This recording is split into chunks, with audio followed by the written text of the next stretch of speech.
장례식장 화장실에서요. 제가 제 남편 통장을 처음 봤습니다. 거기엔 이런 메모가 붙어 있었어요. 절대 영자한테 말하지 마. 돈 얘기 꺼내면 끝이다. 그때는 몰랐어요. 그 말이 배려가 아니라 저를 비밀 속에 묻어버리는 칼이었다는 거려. 제가 이 사연을 쓰는 이유는 지금도 제 서랍에 있는 종이 한 장 때문입니다. 사진도 아니고 유서도 아니에요. 딱 한 장, 장례식장에서 누가 제 손에 쥐어준 봉투 속 메모입니다. 영자 씨, 오늘 밤 10시, 장례식장 뒤편 주차장. 혼자 오면 안 됩니다. 돈 얘기 지금 해야 합니다. 그 메모를 처음 읽었을 때 저는 가슴이 철렁 내려앉았어요. 누가 이런 말을 장례식장에서 남편이 누워있는 그날에 할까요? 그리고 그 메모를 제게 준 사람은 상주도 아니고 친척도 아니었어요. 남편을 형님이라 부르며 늘 따라다니던 남편의 절친 문성호였습니다. 남편과 30년을 함께한 친구. 제가 결혼하고 나서도 형수님, 제가 모실게요 하던 사람. 그 사람이 제게 이렇게 말했어요. 형수님, 지금부터 제 말만 들으세요. 형수님이 지금 울고 있는 건 남편이 죽어서가 아니라 형수님이 다 뒤집어 쓰게 생겨서입니다. 뒤집어 쓴다. 그 단어 하나에 제 등골이 얼어붙었습니다. 제 이름은 김영자, 68입니다. 저는 평생 남편 하나만 믿고 살았습니다. 젊었을 때는 봉제 공장에서 일했고, 아이들 키울 때는 식당에서 설거지했고, 지금은 동네에서 작은 반찬 배달을 해요. 경로당. 혼자 사는 어르신들 집에 반찬 갖다 드리는 일. 큰돈 만질 일 없는 사람입니다. 그래서 저는 늘 이런 생각으로 살았어요. 남의 돈 건드리지 말자. 빚은 무섭다. 비밀은 결국 사람을 죽인다. 근데요, 비밀이 사람을 죽이는 게 아니라 비밀이 사람을 속여서 죽이는 거더라고요. 남편 이름은 최준식이었습니다. 겉보기엔 참 성실한 사람이었어요. 동네에서 택배 일을 오래 했고, 말수도 적었고, 술도 많이 안 마셨고, 사람들 앞에서는 늘 저를 챙기는 남편이었죠. 영자, 너 힘들지? 내가 할게. 우리 집은 영자 덕이야. 그 말을 믿었습니다. 왜냐면 저는 누군가에게 덕이다 고맙다. 그 말이 너무 듣고 싶었거든요. 그런데 남편이 쓰러졌습니다. 갑자기 병원에서도 손 쓸 틈이 없었다고 했어요. 그렇게 저는 남편 장례식장 상주가 됐습니다. 장례식장에는 사람들이 끊임없이 들어왔어요. 관계자, 친척, 이웃, 동네 사람들. 근데 그 중에서 유난히 눈에 띄는 사람이 있었습니다. 남편의 큰형수. 그러니까 제 시누이 쪽 사람. 최명수. 이 사람은 늘 말이 예쁘게 나왔어요. 말은 곱게, 손은 차갑게. 장례식장에서도 그랬습니다. 아이고, 영자야, 너 얼마나 놀랐니? 준식이 불쌍해서 어쩌니. 그래도 우리 가족은 한마음이야. 한마음. 그 말이 듣기에는 따뜻하죠. 근데 장례식장에서 한마음이 나오면 대개 돈 얘기가 따라옵니다. 정말로 그랬어요.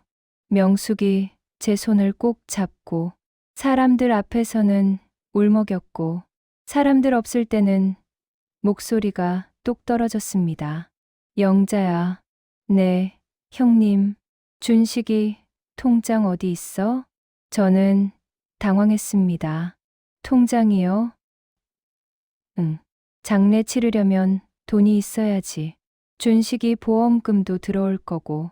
보험금은 제가 명숙이 딱 끊었습니다. 영자야, 지금 내 돈이냐 할 때냐? 장례식장은 돈이야. 하루만 지나도 계산서가 쌓여. 장례식장은 돈이다. 그 말이 너무 노골적이라 저는 말문이 막혔습니다. 그날 밤 저는 화장실에서 울었습니다. 사람들이 보는 데서 울면 또 말이 나올까 봐요. 상주가 정신이 없다. 그래도 돈은 챙긴다. 그 소리 듣기 싫어서요.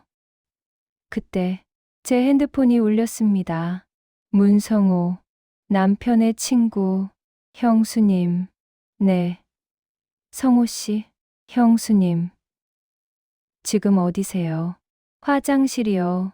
문성호 목소리가 낮아졌어요.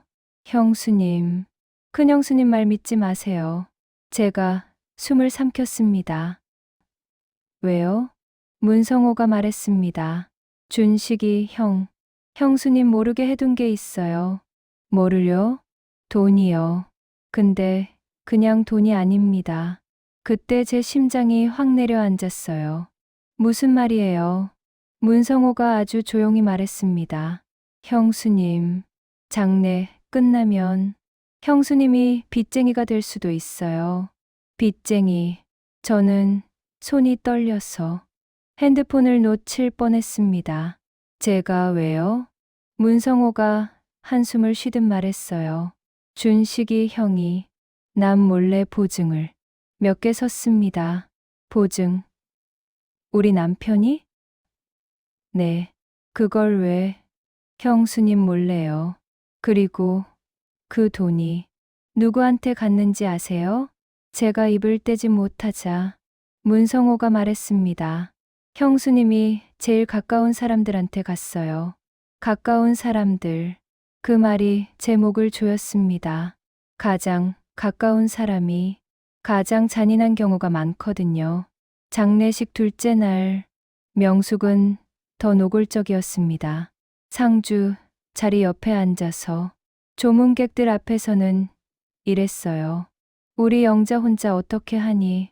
내가 옆에서 다 도와줄게. 근데 조문객이 나가고 나면 바로 속삭였습니다. 영자야, 준식이 돈 어디 숨겼는지 말해.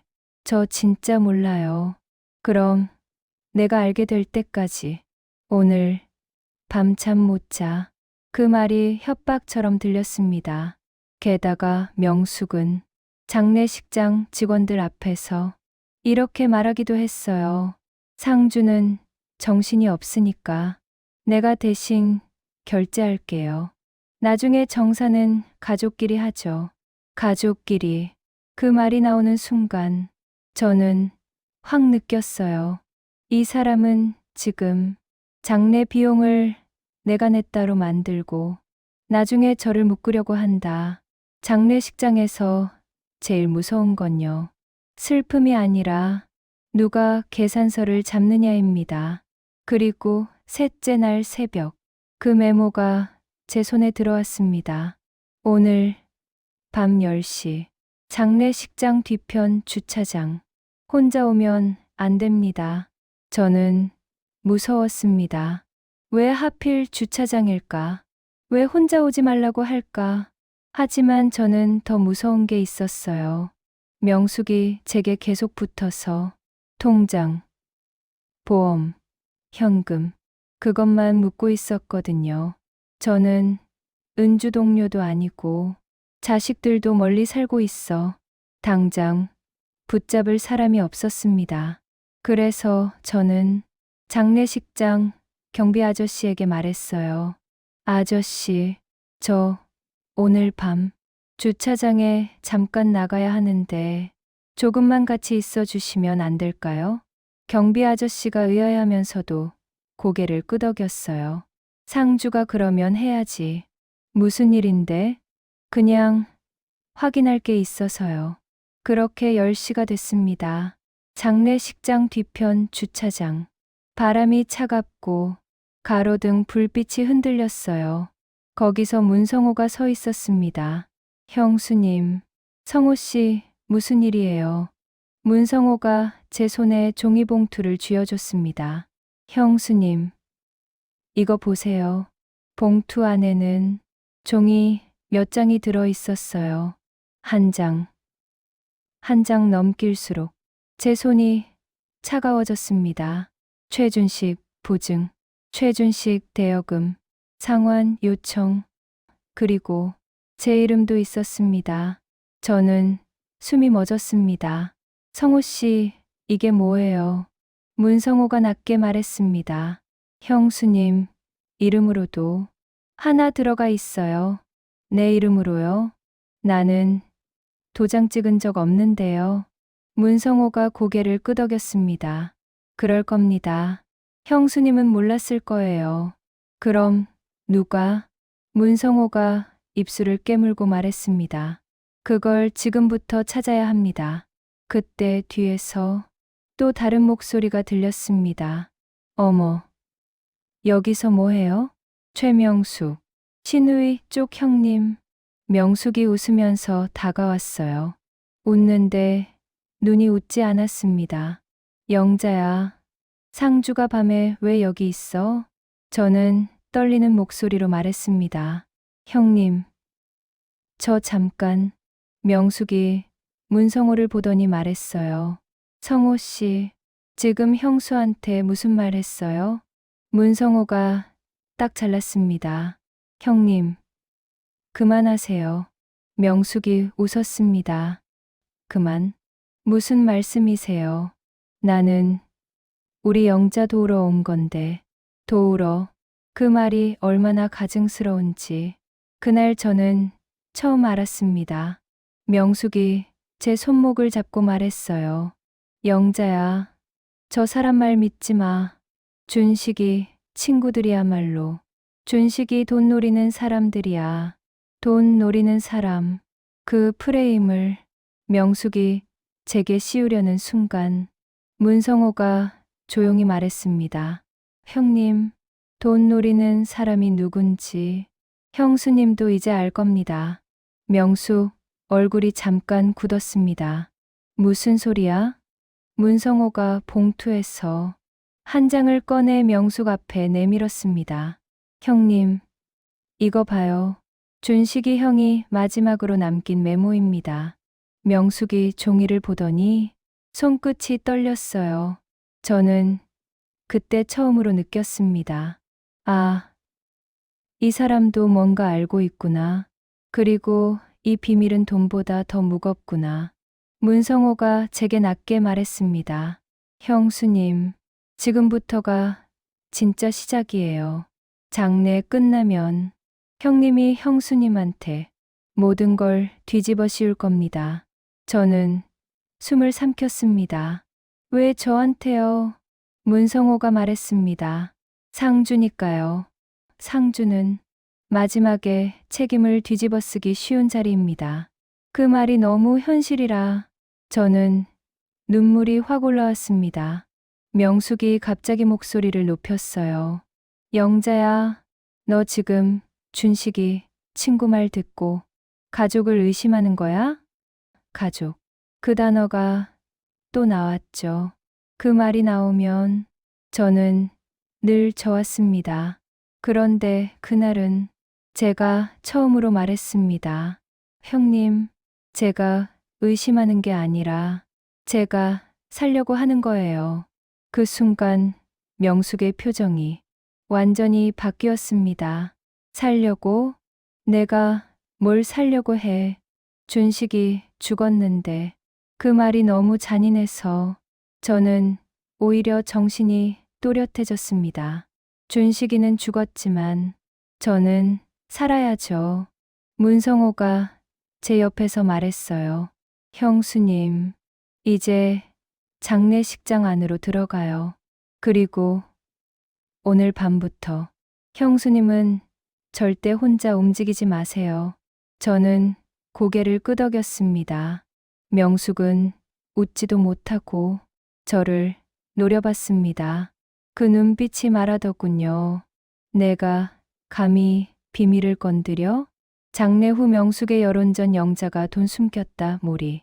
문성호가 준비한 결정적 메모 통장, 흐름 어려운 말 없이 영자가 피해자로 남기 위한 증거 모으기 문자 녹음 종이.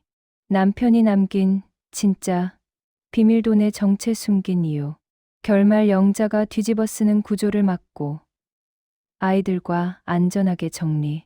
계속이라고 주시면 바로 20이 이어서 올릴게요.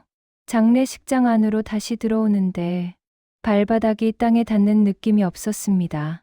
사람들은 울고 있었고 향 냄새는 진했고 조문객들은 줄을 섰어요. 근데 제 눈에는 사람 얼굴이 아니라 손만 보였습니다. 누가 내 손을 잡고 무슨 말을 하는지, 누가 힘내라고 하면서 다른 손으로는 뭘 챙기는지. 장례식장은요, 슬픔만 있는 곳이 아닙니다. 돈과 비밀이 가장 많이 움직이는 곳이에요. 그날 밤, 명숙이 다시 제 옆에 붙었습니다. 조문객들 앞에서는 정말 착한 얼굴이었어요. 우리 영자 물 좀 마셔. 영자야, 잠깐 쉬어. 아유, 얼굴이 반쪽이 됐네. 그런데 조문객이 빠지면 바로 목소리가 바뀌었습니다. 영자야, 네, 형님. 너 오늘 밤 주차장에 왜 나갔어? 그냥 숨 좀 쉬려고요. 명숙이 제 팔을 꽉 잡았습니다. 숨 쉬는데 봉투가 필요해? 그 말에 심장이 쿵 내려앉았어요. 명숙은 이미 알고 있었습니다. 문성호가 뭘 줬는지. 저는 떨리는 목소리로 말했습니다. 형님, 저 진짜 아무것도 몰라요. 명숙이 웃었습니다. 웃는데 무서웠어요. 몰라? 그럼 더 좋지. 모르니까 그냥 가만히 있어. 가만히 있어. 그 말은 말하지 마와 똑같습니다. 비밀을 지키라는 말이죠. 장례 마지막 날, 명숙은 장례식장 계산을 자기 손으로 잡았습니다. 장례식장 직원에게 큰 소리로 말했어요. 여기 비용은 제가 먼저 정리할게요. 상주가 정신이 없어서요. 직원이 저를 보며 물었습니다. 상주님, 맞으시죠? 저는 입이 굳어서 대답도 못했어요. 명숙이 웃으며 대신 말했습니다. 네네, 제가 가족 대표로 할게요. 그 말이 얼마나 위험한지 아세요? 장례식장 비용은 나중에 꼭 정산이라는 이름으로 돌아옵니다. 그때 내가 다 냈다는 사람이 상주를 붙잡습니다. 나한테 갚아. 너 때문에 내가 냈다. 그걸로 또 묶어요. 문성호가 제 옆에서 작게 속삭였습니다. 형수님, 장례비 계산서 사본 꼭 받으세요. 사본이요? 네, 지금은 울 때가 아니라 기록할 때예요. 저는 고개를 끄덕였습니다. 장례가 끝나고 사람들이 하나둘 돌아갔습니다. 마지막으로 관이 나가고 문이 닫히고 사람들이 흩어지는 순간, 그때부터 진짜 싸움이 시작됩니다. 명숙은 장례식장 밖에서 제가 타는 차까지 따라왔습니다. 영자야. 네, 이제 말해.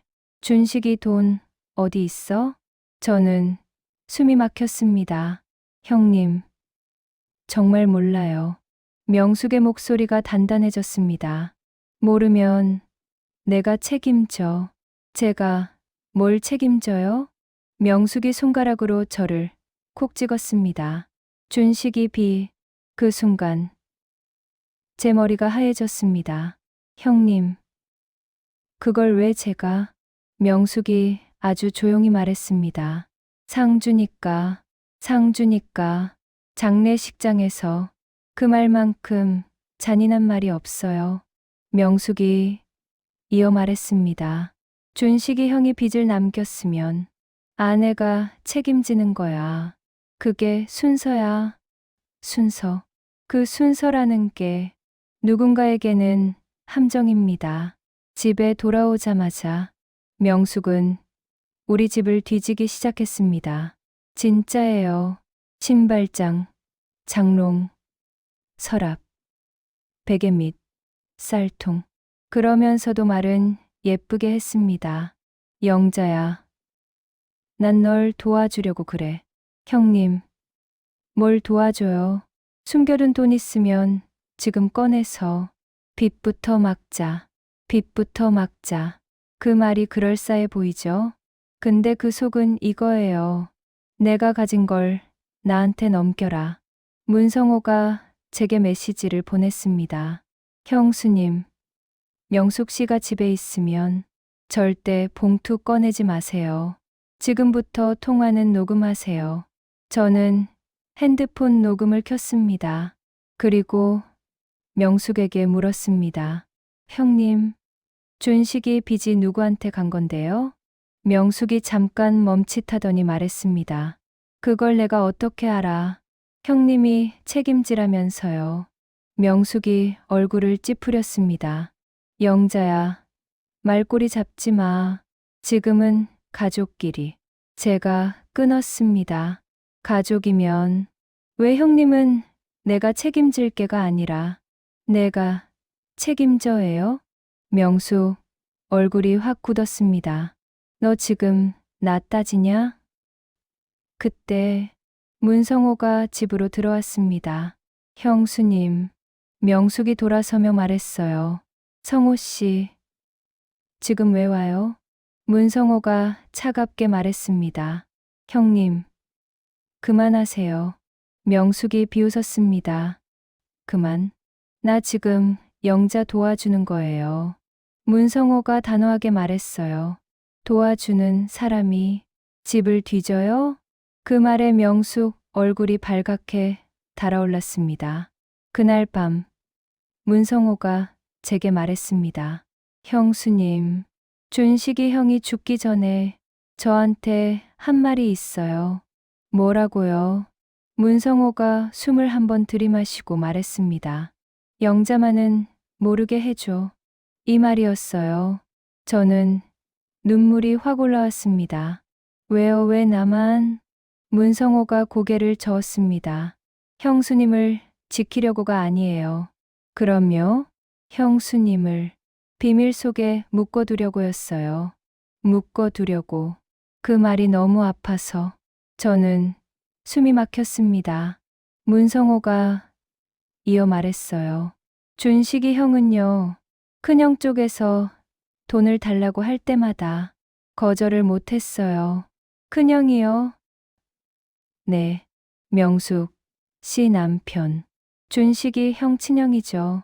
그럼 왜? 문성호가 말했습니다. 형수님이 알면 막을까 봐요. 그 말이 제 가슴을 내려찍었습니다. 내가 알았으면 막았을까? 그렇겠죠. 저는 안 된다를 말할 수 있는 사람이었으니까요. 근데 남편은 그걸 숨겼습니다. 다음 날 아침, 명숙이 우리 집에 다시 왔습니다. 이번엔 혼자가 아니었어요. 남편의 친형, 최상길까지 데리고 왔습니다. 상길은 장례식장에서는 울었어요. 형제 잃었다고요. 근데 우리 집 거실에 앉자마자 표정이 바뀌었습니다. 영자, 네, 형님, 준식이 남긴 거 정리하자. 정리, 그 정리는 장례 정리가 아니라 돈 정리였습니다. 상길이 종이 한 장을 내밀었습니다. 여기, 서명해. 이게 뭔데요? 상길이 짧게 말했습니다. 준식이 빚은 영자가 책임진다는 확인. 제가 숨이 멎었습니다. 아니, 제가 왜? 명숙이 옆에서 울먹이는 목소리로 말했어요. 영자야, 우리도 어쩔 수 없었다. 또 그 말, 어쩔 수 없었다. 그 말로 모든 죄를 덮습니다. 저는 종이를 내려놓고 말했습니다. 저 사인 안 해요. 상길이 목소리를 높였습니다. 안 하면 어떻게 할 건데? 명숙이 제 팔을 잡고 속삭였습니다. 영자야, 사인해. 안 그러면 너 동네에서 못 살아. 동네에서 못 살아. 그 협박이 너무 현실이라서 더 무서웠습니다. 그때 문성호가 말했어요. 형님, 사인 강요하면 그건 더 큰일입니다. 상길이 비웃었습니다. 성호야, 너까지 왜 이래? 너는 준식이 친구면서 왜 영자 편이야? 문성호가 고개를 들어 말했습니다. 편이 아니라 사실 편입니다. 그 말이 떨어지는 순간 상길과 명숙 표정이 같이 굳었습니다. 문성호는 가방에서 서류 봉투를 꺼냈습니다.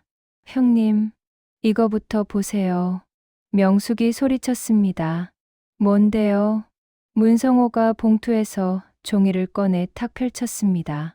거기엔 날짜와 금액, 이름이 적혀 있었어요. 어려운 말이 아니라 그냥 누가 누구에게 돈을 보냈는지가 줄줄이 적힌 종이었습니다. 문성호가 말했습니다. 준식이 형이 빚을 진 건 맞아요. 근데 그 돈이 어디로 갔는지 형수님은 알아야 합니다. 상길이 얼굴을 찡그렸습니다. 그게 왜 중요해? 문성호가 단호하게 말했습니다. 중요하죠. 누가 가져갔는지 알아야 누가 책임질지 정해지니까. 상길이 벌떡 일어났습니다. 야, 문성호, 너 지금 우리를 도둑 취급해? 문성호가 상길을 똑바로 보며 말했습니다. 도둑 취급이 아니라 기록 취급입니다. 기록. 그 단어가 그날 제 생명줄이었습니다. 그리고 문성호가 가장 마지막 종이 한 장을 꺼냈습니다. 작은 메모였어요. 남편 최준식이 쓴 글씨. 영자 몰래 한 일. 내가 미안하다. 하지만 그 돈 형님 내상길로 갔다. 명숙이 통장으로 들어갔다. 그 순간 명숙 얼굴이 새하얘졌습니다. 상길은 말이 막혔어요. 저는 숨이 턱 멎었습니다. 형님네로 갔다고요? 문성호가 고개를 끄덕였습니다. 네, 형수님. 준식이 형이 마지막에 남긴 비밀이 바로 그거예요. 비밀. 남편이 숨긴 비밀은 숨겨둔 돈이 아니었습니다. 숨겨둔 빚이었고 그 빚은 저를 위한 게 아니라 남의 집을 위한 거였던 겁니다. 저는 명숙을 봤습니다. 명숙은 입술을 떨면서도 끝까지 이렇게 말하더군요. 영자야. 오해야. 그건 우리가 잠깐. 제가 천천히 말했습니다. 형님, 장례식장에서 형님이 나한테 뭘 했어요? 명숙이 입을 벌린 채 굳었습니다. 통장 어디 있냐? 보험금 어디 있냐? 그 말 했죠. 명숙이 떨며 말했습니다. 그건 장례비 때문에. 제가 고개를 저었습니다. 장례비가 아니라 형님네 구멍 막으려고 했잖아요. 그 말이 나오자 명숙이 갑자기 소리를 질렀습니다. 영자야, 너 말 조심해. 말 조심해. 그 말은요, 늘 약한 사람 입을 막는 말입니다. 그때 문성호가 말했습니다. 형님, 여기서 더 소리치면 형수님은 바로 신고 들어갑니다. 상길이 이를 갈며 말했어요. 문성호 너도 한패냐? 문성호가 고개를 저었습니다. 한패는요, 준식이 형을 죽을 때까지 돈으로 쥐어짠 사람이죠. 그 말이 거실 공기를 찢었습니다. 그날부터 명숙은 태도를 바꿨습니다. 전날까지는 협박하더니 이제는 갑자기 울기 시작했어요. 영자야, 나도 몰랐어. 저는 차갑게 말했습니다. 몰랐으면 왜 제 손목을 그렇게 잡았어요? 명숙이 울먹이며 말했죠. 나도 살려고 결국 그 말이었습니다. 남편도, 명숙도, 상길도 다 살려고였어요. 근데 왜 그들이 살려고 한 자리에 항상 제가 죽어야 했을까요? 문성호는 제게 아주 분명하게 말했습니다. 형수님, 지금부터는 절대 우리끼리 조용히 하지 마세요. 그럼 어떻게 해요? 차라리 드러내야 합니다. 형수님이 피해자라는 걸 종이로 남겨야 해요. 그날 문성호가 저와 함께 한 일은 딱 이것들이었습니다. 상길이 내민 사인종이 사진 찍기, 명숙이 협박한 말, 통화 녹음하기, 남편 메모 원본 보관하기, 장례식장 비용 내역 사본 받기. 어려운 건 하나도 없어요. 그냥 남기는 것이었습니다. 며칠 뒤 상길 쪽에서 연락이 왔습니다. 영자야, 우리 만나서 얘기하자. 명숙 목소리였어요. 전엔 차갑던 사람이 갑자기 상냥한 척 하더군요. 영자야, 우리 가족이잖아. 가족. 또 그 단어.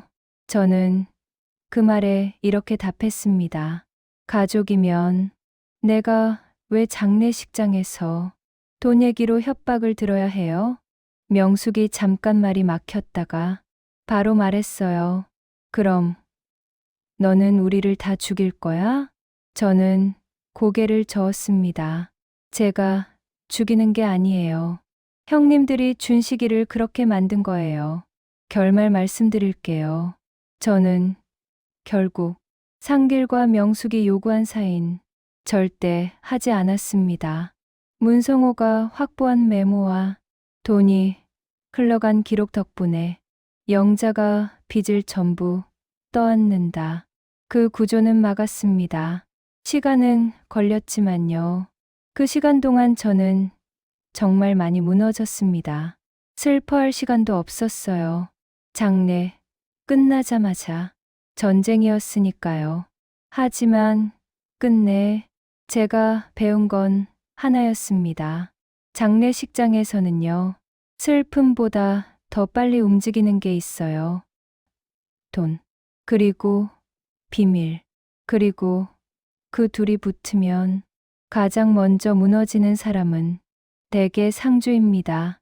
그래서 저는 이 말을 꼭 하고 싶어요. 장례식장에서 누가 이렇게 말하면요. 돈 얘기 꺼내지 마. 우리끼리 조용히 끝내자. 가족이잖아. 그 말은 따뜻한 말이 아니라 비밀로 묶는 줄일 수 있습니다. 저는 그 줄을 문성호가 준 봉투 하나로 끊었습니다. 그리고 마지막으로 남편이 남긴 메모 한 줄을 아직도 잊지 못합니다. 영자 몰래 한 일. 내가 미안하다. 그 미안함이 저를 살리진 못했어요. 하지만 그 비밀이 드러난 덕분에 저는 적어도 남편 죽음 위에 제 인생까지 묻히지는 않았습니다. 구독, 좋아요, 알람 설정, 사랑입니다.